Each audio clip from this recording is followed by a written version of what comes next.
አይ ስሽንሹ ባሰበት አይደል? ባሳየው ማልገባው አለኩ። ምሩ አንዴ ላናግርሽ። የተለየ ነገር እንደሚያወራ ሰው ዛሬም ወድሻለሁ አብረሽኝ ልትላል። ብቻሽን ላውራሽ?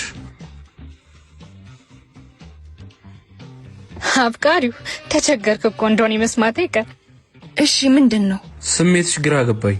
አንዴ ትቀርብኛለሽ፣ አንዴ ትሸሽኛለሽ። ተጨነኩብሽ እኮ። ካልፈለግሽ ንገሪኝ። አሁን እየኖርኩ ስላለሁት ህይወት ሆነ ስለ ስሜት እርግጠኛ አይደለሁ።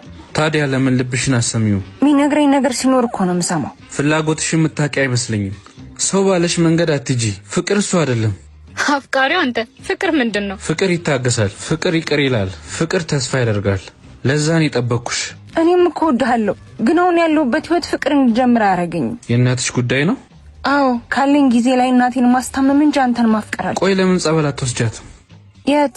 ሙታንሳ ማር ቅዱስ ሚካኤል አንድነት ገዳም። በሙታንሳ ማር ቅዱስ ሚካኤል አንድነት ገዳም የሚገኙ አባቶች መጪውን ዝናብ የሚያስጠልል ደሳሳ ጎጆ ውስጥ እየኖሩ ይገኛል። አባቶችን ከዚህ ዝናብና ብርድ እንታደጋቸው እያልኩ ጠይቃለሁ። ለመርዳት በንግድ ባንክ አካውንት 1044 2598 391 ላይ ማገዝ ትችላላችሁ።